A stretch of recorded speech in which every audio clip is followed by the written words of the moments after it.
Right, this video we're going to be simplifying some ratios and seeing how we can manipulate expressions around. So let's start with question A. We have a ratio of 6 to 30, and then we want to find out, okay, so how do we actually simplify this? The first thing we need to note is, do any of these two numbers have any common multiples? And in this case, we notice that, well, both of them are multiples of 2, so we could easily write something like 3 to 15. But then we would notice that each of these is also a multiple of 3. So if we divide both of those numbers by 3, we get the ratio of 1 to 5. So that's basically how we would simplify that one. For this one, we need to, because we're given mixed numbers, we need to convert to fractions. So we do 2 times 1 is 2 plus 1, that's 3. So that's 3 on 2. And then we have 3 times 3, that's 9, plus 1 is 10 over 3. And now in order to simplify this, we need to find the least common multiple or the lowest common multiple. So the LCM of 2 and 3 is just going to be 2 times 3, which is 6. So now in order to make this one 6, we need to multiply both by 3. So that's going to be 9 on 6. And then we multiply each of these by 2. So that becomes 20 on 6. And now once we have that, we can actually cancel out the two denominators because they're the same. So we're left with a ratio of 9 to 20 for this one. Now for this one, we're given two expressions as decimals. So what we need to do is we need to convert them to whole numbers. So if we multiply one of them by a number, we need to multiply the other one by the exact same number. So in this case, to get rid of the decimal, we just need to multiply by 10. So in this case, we would have 3 on 10, ratio of 0.9, so that would be 9 on 10. And now we have the same denominator, so we cancel it out, and that's a ratio of 3 to 9.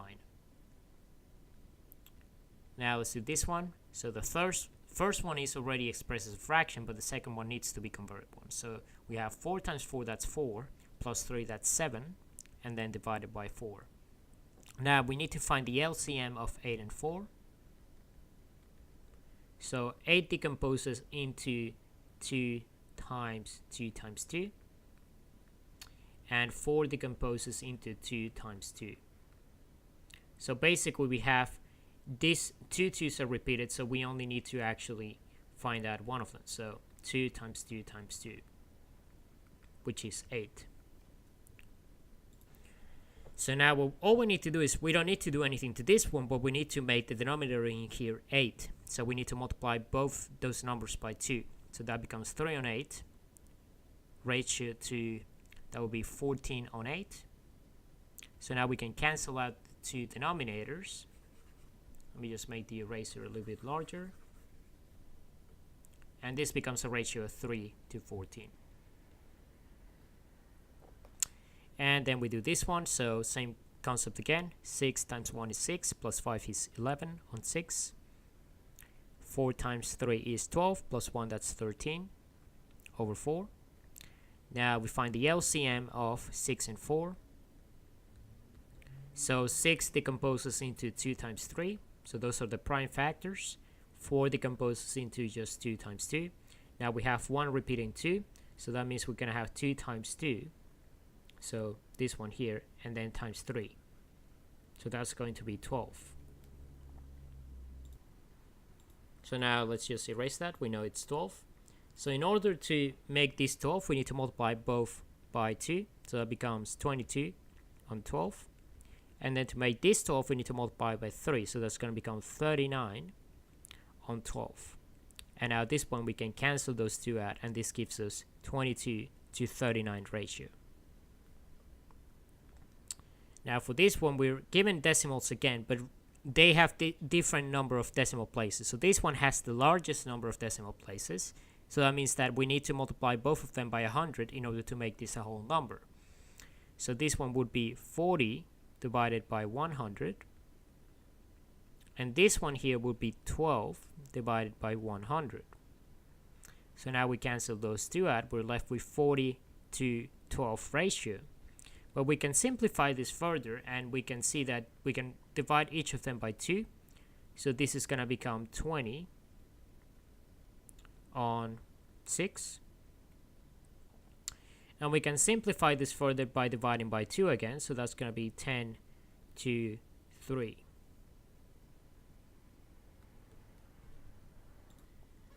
Okay, so now let's do another different kind of example. So say that we have to write the following in simplest form. Now we have units. So in order to make this an actual ratio, we need to make sure that the units on both sides are exactly the same. So here, for example, we have 80 cents to an $8 ratio. So we could convert the cents to the dollars to cents or the cents to dollars. In this case, I'm gonna just convert the cents to dollars because it's easier. So this would be 0.8, or in this case, $0.80 to $8. So that way the dollar sign cancels out and we're left with a ratio that has no units. So in this case, we want to find, okay, so how can we simplify this any further? We need to obviously make this a whole number. So one thing we can do is we can multiply this by 10, so both sides by 10, so that this becomes a whole number. So that's going to be 8 and ratio to 80. And now both of these numbers can be divided by 8, so that's going to be a ratio of 1 to 10. And one way you could check that this is correct with your calculator is say, okay, so I started off with 0.8 out of $8 essentially. And if you compare those two in your calculator, you find that they're exactly the same. So that's one way in which you could compare them. Now remember, ratio is not the same as expressing as a fraction, but for the purpose of checking whether this ratio is the same as that, you can do this kind of thing. Now for this one we have minutes and hours, so let's think about how we can express that in terms of just a single unit. I would say that we could convert the hours to minutes. So let's say how that turns out. So we have 45 minutes ratio to, so 1 hour is 60 minutes. That means that 3 hours has to be 3 times 60, which is going to be 180. That way the minutes cancel out. And then we need to find out, okay, so how can we divide this thing? Well, this one ends in a 5, so it's a multiple of 5. This one ends in 0, so it's a multiple of 5. So let's divide both sides by 5. So this one is going to become 9. And then this divided by 5 is going to be 36. Now, 36 is actually a multiple of 9, because if we multiply 9 times 4, that's 36. So we can actually divide both sides by 9 again, and that's going to become 1 ratio to 4. So that's a 1 to 4 ratio right there. And we can check that if we put that in the calculator, and if we say compare, for example, 45 on 180, that ratio should be the same as 1 and 4. So I recommend that if you're not sure about what the answer should be, just always check the ratios and see if you get the same answer in your calculator. Now we have this example here where we have 2.5 hours to 1.5 days. So what we could do is convert the days to hours, because this one is going to be the larger number. So 1 day is 24 hours. So that means that 1.5 days would be 24 times 1.5. So 24 times 1.5 is 36. So this would be 2.5 hours, and this one will be 36. Now, what can we do with this? Well, we can multiply this by a number in order to make this a whole number. Now you might be thinking, well, if we multiply by 10, we move the decimal point one place, becomes a whole number, but then we need to multiply this one by 10 as well. Is there a simpler way of doing that? Well, if we multiply this by 2, this becomes 5, that's already a whole number, and then that means we only need to multiply 36 by 2. So if we multiply by 2, the ratio becomes 5 to 72. And then we can try and think, is there any way that we can simplify this any further? Well, it doesn't really look like that, so I guess this would be the simplest ratio that we can come up with in this case. Now question this a little bit different, and hopefully you have noticed already that it's a ratio between three quantities. Now first of all, we need to convert all of them to the same unit. So I guess we have kilometers here and here, so that leaves us with just meters here. So let's convert this one to kilometers. So 1 kilometer is 1,000 meters. So 300 meters would actually be 0.3 kilometers. So let's just write this as 0.09, 0.3, and then 1.2. I'm not writing the kilometers because since they're all here, we just cancel them out.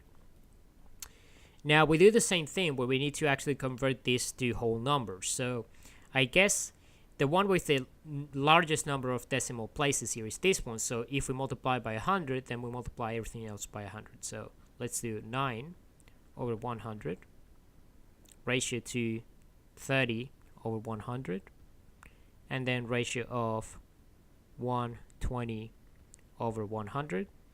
Now the 100 is going to drop out because it's going to cancel out from the whole thing. So it's going to be a ratio of 9 to 30 to 120. And at this point we can see, okay, so what is a common multiple of those three numbers? Well, 3 would be a common multiple, so this would be 3 to 10 and then to 40. Now at this point this would be the simplest form because 3 is a prime number, so there's no way we can divide this any further because this and that are not multiples of 3. So this would be the simplest ratio for that particular one that is given here. So hopefully this video has given you a better idea of how to deal with ratios, how to simplify them, and then how to deal with situations in which the ratios have units and then you need to convert to a single unit to do the calculation.